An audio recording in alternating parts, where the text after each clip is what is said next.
Muito bem. Olá, pessoal. Iniciando. E- Tá. Muito bem, pessoal. Iniciando então o nosso comentário de fechamento. Segunda-feira, dia 31 de agosto, mês iniciando. Trazemos as movimentações do mercado. Aqui com vocês, Fábio Figueiredo, Vlad, como na internet o público me conhece.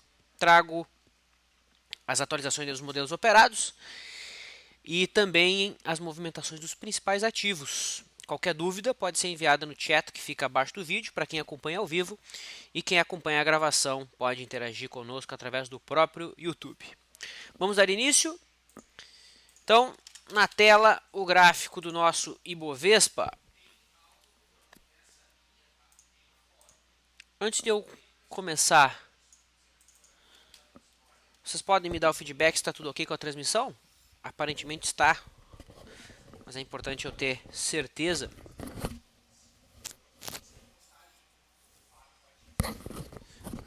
E não ficar falando aqui para as paredes. Legal. Então no ar. Então temos aí na tela o Ibovespa subindo 0,95%, caindo 0,95%. Chegou a apresentar uma queda bastante relevante, né? Uma queda aí na ordem de 3,5%. Ok? E o mercado vai recuperando, sentindo a média móvel de 9 no gráfico diário como suporte, certo? Percebam como os preços estão entre a média móvel de 9 e a média móvel de 21, né? No diário, o mercado segue sob aquela zona de suporte bastante relevante, que é a mínima dos últimos anos, né? Aqui na faixa dos 43.950 pontos. No diário, ainda a tendência é de baixa, embora a expectativa seja de alguma correção maior em relação à última perna de impulso. Nós tivemos uma perna de impulso de 15 dias, essa correção aqui foi de apenas 4 dias, ou seja, uma correção muito curta no tempo para já esperarmos a retomada de uma nova perna de impulso. Tá? Com isso, caso o mercado venha a romper as últimas máximas, a máxima do último topo que foi formado aqui em 48.450, 48.050, perdão, a gente tem um eventual pivô de alta. Né? Isso pode ser o stop de todo mundo que atua na venda, nos sinais que foram dados aí nos diversos papéis por alguns modelos. Tá? No intraday tivemos o índice futuro, inclusive se enquadrando dentro do modelo do primeiro movimento. O mercado gerou venda, atingiu RP, logo em seguida voltou para o ponto de entrada.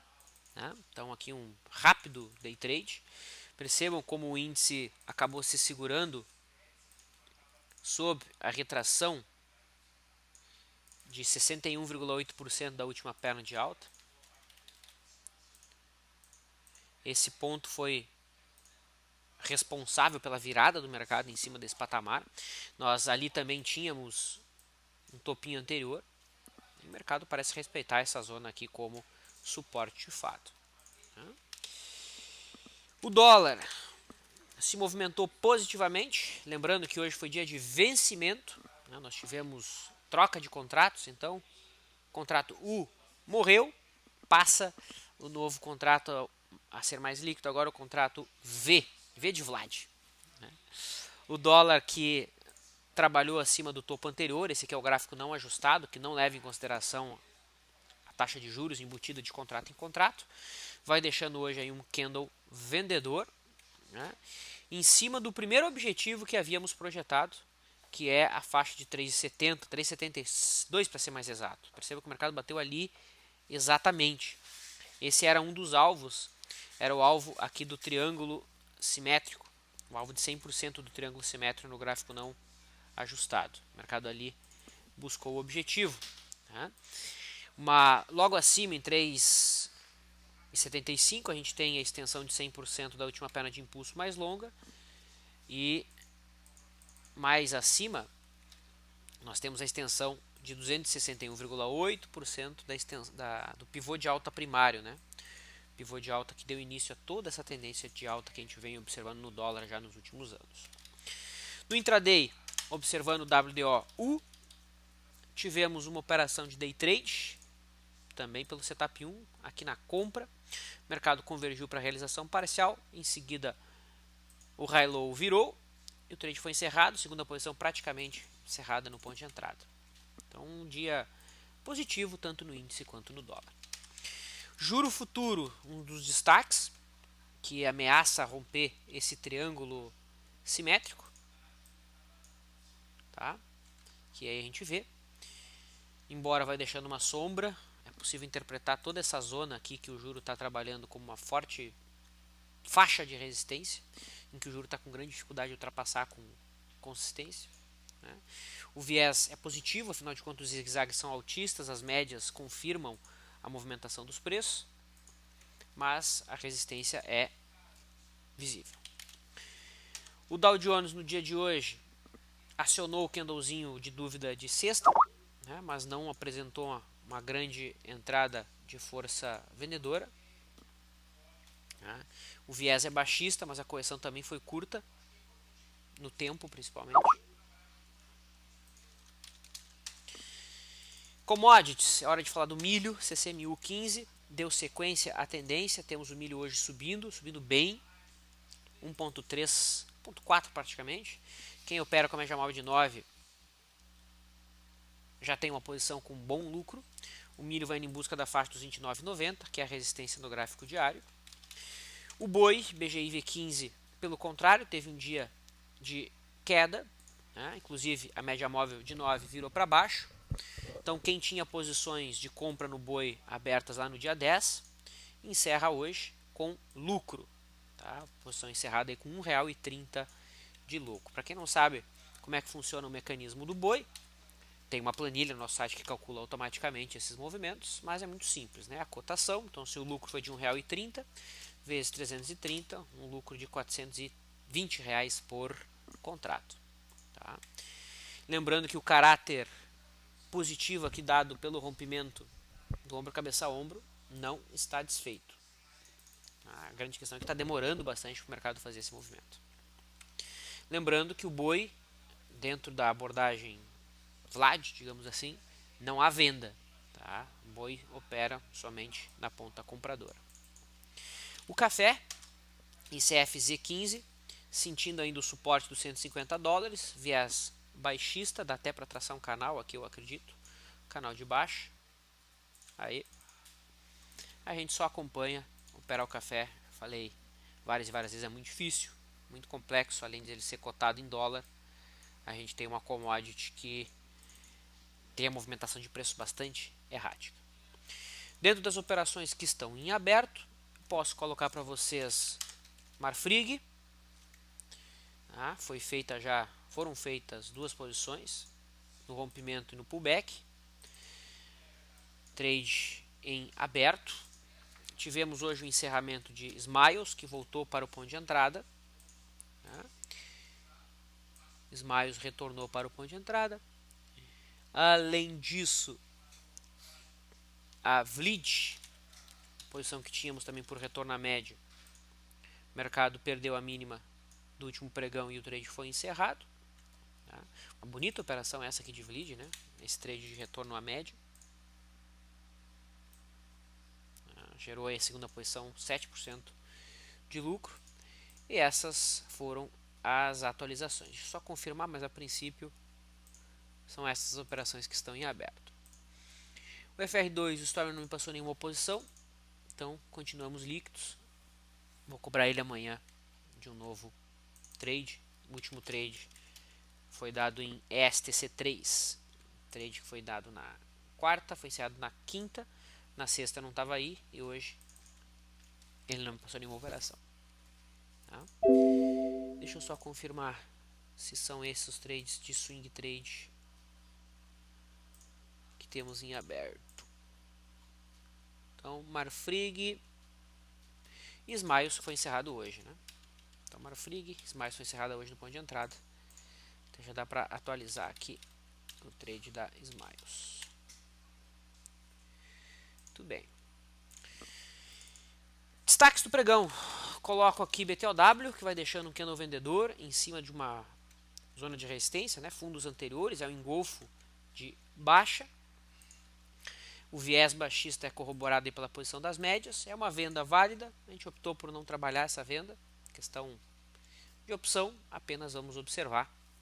O BISE posicionou no farol aqui uma possível compra que não foi acionada hoje. Então, para não haver contradição, não vamos trabalhar uma venda, embora tecnicamente o papel toca aí uma faixa de resistência, né? 16,40, que é a mínima de março, e também um fundinho anterior. O mercado deixa ali um candle preto. Even 3, forte barra compradora, tá? Não chega a ser uma barra de ignição, a barra que dá início ao movimento, porque o papel já subia 6 dias seguidos, né? É um sinal que fomenta e agrava, né, a situação daqueles indivíduos que não operam com stop, principalmente na venda, né? Nós tínhamos uma venda aberta aqui nesse ponto, essa venda gerou stop na quinta-feira e hoje o mercado explodiu, né? Então aquele squeeze dos vendedores aparentemente aí acontece com uma barra gigantesca. Inclusive essa barra pode ser operada por tática de guerrilha amanhã. CEMIG, papel que a gente considerou uma possibilidade de uma venda, o papel está perdendo uma congestão curta, embora o candle não ideal, tá? O candle não é ideal. A distância em relação à média é de 13,4% para uma volatilidade de 46. Então, 13,4 para uma volatilidade de 46, tá no limite ali, né? Tá, nosso limite é 0,30 de afastamento. Então, mais um ponto que dificulta essa venda.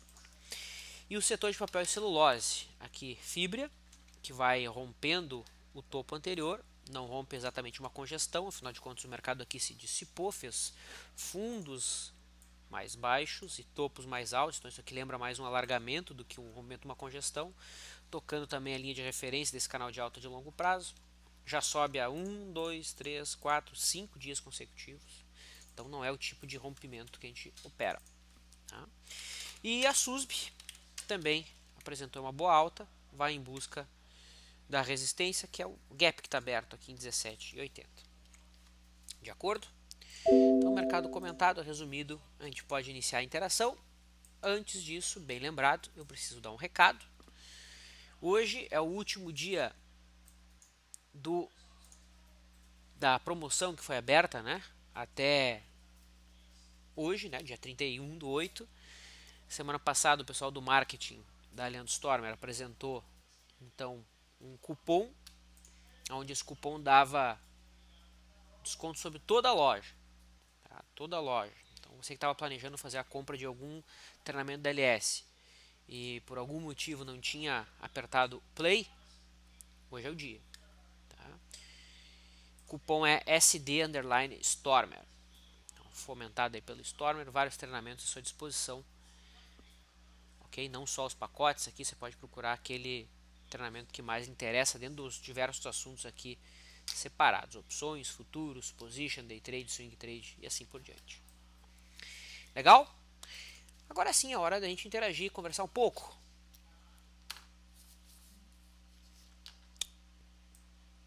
Vamos lá.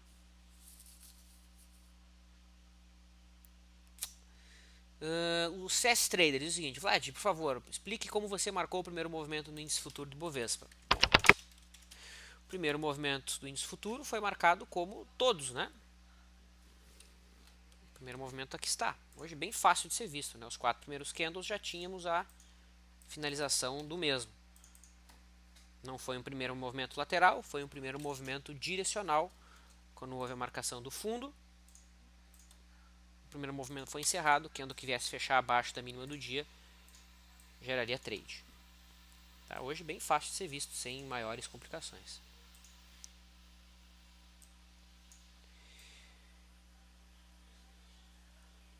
A Jerusa diz que eu pareço Jesus Cristo com meu novo cabelo.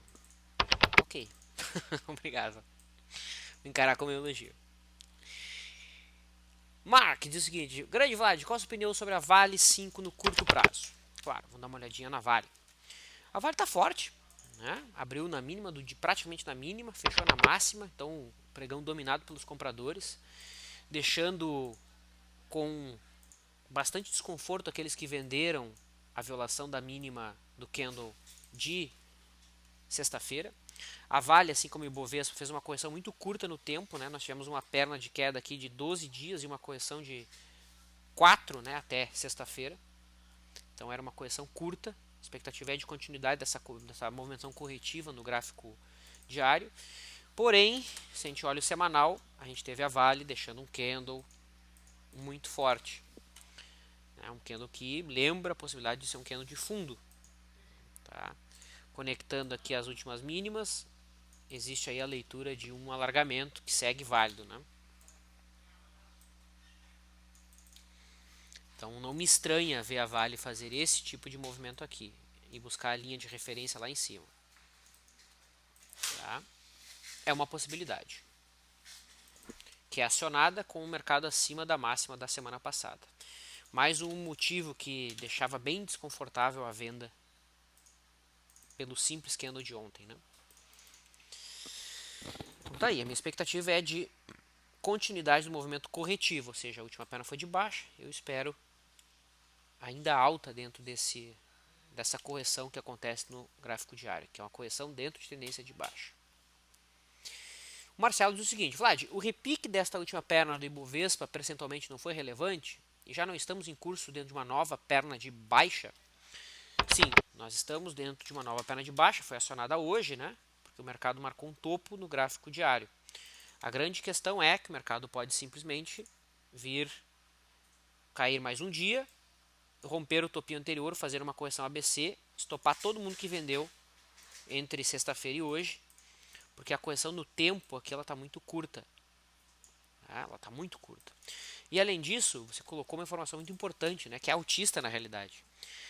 Essa correção que aconteceu aqui, né, essa movimentação altista que aconteceu na semana passada, ela foi a maior movimentação altista dentro da tendência de baixo. Essa correção teve 4,6%. Depois 4,6%, a mesma coisa. E agora a gente teve uma correção de 12%. Essa é uma leitura de que a tendência de baixo está perdendo força, porque a correção está sendo mais ampla. Né? E um padrão que está me deixando bem interessado nos próximos movimentos do mercado é o Advanced Breakup, né, do Ibovespa. Nós tivemos um Advanced Breakup. O que é o Advanced Breakup? É o IFR rompendo a sua LTB. Ok? Então, com isso, seria de se esperar o mercado romper essa LTB aqui no preço. Essa é a mensagem que o IFR traz quando esse padrão é desenhado. Tá? E o ponto de entrada desse padrão é quando a gente tem o IFR tocando a antiga LTB como suporte. Então, se o mercado fizesse mais um diazinho de queda, em seguida, para trazer o IFR testar aqui a sua LTB, seria um sinal perfeito para apostar numa eventual onda C aqui, ou onda 3, se o mercado estiver virando a tendência, o que ainda é cedo para afirmar. Tá? Lembrando que não há, tecnicamente ainda, reversão de tendência. O que começam a aparecer é sinais de perda de força da tendência vigente. O máximo é isso. Não tivemos nenhuma entrada hoje, FPAZ9.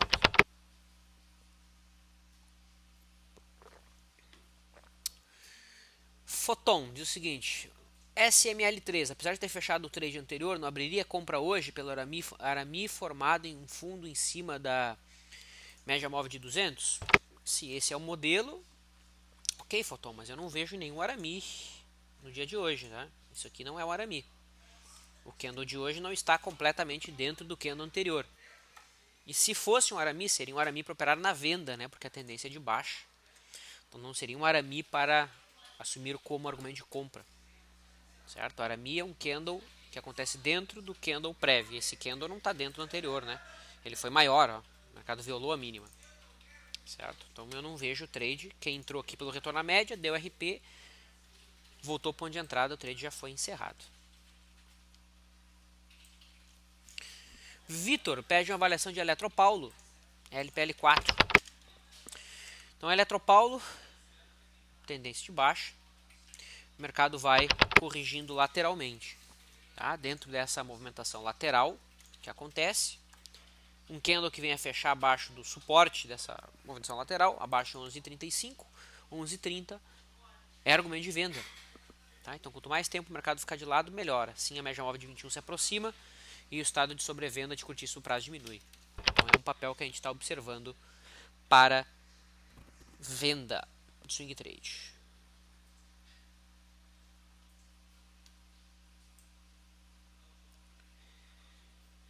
O David diz o seguinte: Vlad, comprei o seu curso de volatilidade de opções. Legal, David. Para quem já tem o plano trader, recomenda mais algum curso de opções?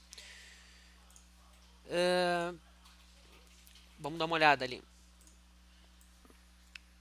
O ideal seria, David, você seguir o passo a passo da série de opções, né?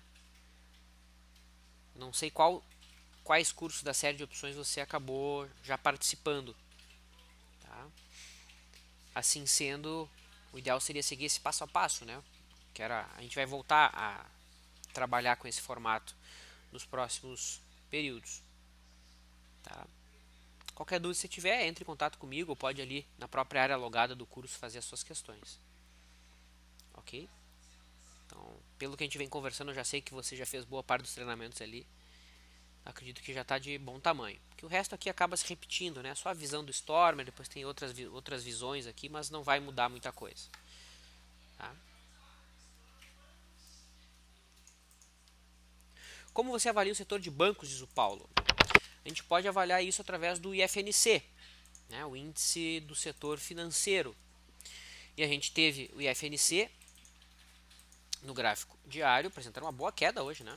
Enquanto o Ibovespa recuperou, os bancos não recuperaram na mesma medida, ok? O mercado ali testa a média móvel, a LTA, testa uma zona de topos anteriores, que é a máxima do ano de 2013, mínima do ano de 2014, do segundo semestre do ano de 2014, e ali seria esperada uma reversão de mercado. Se é um ponto que se espera reversão, é quando nós temos num gráfico como o semanal uma barra branca em cima de uma forte zona de suporte que pode ser interpretada como um ponto de cataclisma. Tá? Se eu traçar até retração de FIBO aqui, olha lá, até retração de 50% o mercado ali toca. Só que esse sinal no gráfico semanal, Paulo, é acionado com o mercado acima da máxima da semana passada. Então, por enquanto, fica a expectativa de uma reversão em cima desse ponto. Né? E é isso. Vamos aguardar se o mercado aciona tal padrão ou não. O próprio YouTube, né, num gráfico semanal, deixou uma barra bem bonita em cima do suporte e tudo mais. Falando em gráfico semanal, o Stormer pediu para lembrar que hoje às 18 horas, sem furo, ele vai fazer o chat position. Tá bom? 18 horas, então vou botar aqui chat de position com Stormer às 18 horas. De acordo? Não percam, tem um monte de papel no semanal alinhado dentro daquele conceito dos profissionais liberais. Tricolor dos Pampas, Vlad, viu os comentários hoje, mas você recomenda o curso do Sérgio sobre opções mesmo para quem já fez o seu? Sem dúvida, Tricolor dos Pampas. O treinamento do Sérgio Ferro é muito bom. Ele te dá uma visão diferente, né? Ele é uma visão muito focada sobre compra de volatilidade. O meu treinamento ele aborda venda de volatilidade, aborda compra de volatilidade, aborda operações-alvo. O curso do Ferro é bem focado em compra de volatilidade. É um curso muito mais focado, muito mais específico. Tá? Tenho certeza absoluta que quem fizer o curso do Ferro vai gostar. É muito bom. Ele é muito bom. Eu sou fã dele. Sumido. Tá? Vamos lá. Doug, Vlad, boa tarde, como estás? Eu estou muito bem, Doug. E você? Poderia tecer um comentário com indicação sobre BIF 3? Claro, vamos dar uma olhada então em BIF 3. Minerva, né? Isso. Estranho, Minerva chama BIF. Tem algum motivo? Alguém sabe disso? Estranho, né? Bom, então temos o papel aí no gráfico diário. Uma resistência bem fácil de ser observada. Em 11,70. Tá? Suporte também já foi testado duas vezes, aqui em 10,45. Em outras circunstâncias do tempo, ó, era também uma zona de suporte, essa faixa aqui de 10,45, 10,50. Tá? Acima da resistência atual, eu vejo com olhos bovinos, né? Com olhos compradores, olhos de touro, esse papel. Só que eu gostaria que esse papel desse uma descansadinha antes de romper. Já são 1, 2, 3, 4, 5 dias de alta consecutivo. Se o mercado descansar e numa outra oportunidade romper, excelente. Tá? O objetivo gráfico ficaria em R$14, que é a resistência dos últimos anos. Aí. O Diógenes pediu uma avaliação aqui de Petrobras nos 60 minutos. Não. Pediu de índice e de Petrobras. Se estamos prestes a fazer um pivô de alta. Bom, então, o índice futuro, aqui nos 60 minutos, deixou um cenário meio complexo. Quer ver? Ó? Nós tivemos aqui um pivô de alta. Esse zigue-zague, esse primeiro, pensem, muita gente chama qualquer zigue-zague de pivô. Isso não é correto, tá? Pivô é o zigue-zague que reverte a tendência. Então aqui nós tivemos um pivô de alta. Aqui, certo? E ele não foi negado, o mercado não perdeu o fundo, o calcanhar do pivô, ou o cotovelo do pivô, como que é. Então o pivô de alta foi aqui, certo? Foi aqui. A gente pode até tentar fazer uma contagem de ondas aqui, chamar isso aqui de onda 1. Esse movimento mais disperso aqui, A, B, C, de onda 2. Essa maior onda aqui de onda 3. E esse A, B, C de onda 4. Ou seja, o esperado agora seria uma nova onda 5. Se o IFR nesse fundo aqui estiver abaixo desse fundo, essa leitura fica corroborada. Vamos ver se isso acontece. Bingo! Não exatamente perdeu, né? Ó, no mesmo nível. Então dá para assumir isso aqui como uma reversão positiva fraca, eu vou colocar. O ideal seria que o IFR estivesse abaixo do fundo da 2, ou seja, mesmo com os preços mais altos, o IFR está no mesmo nível de sobrevenda.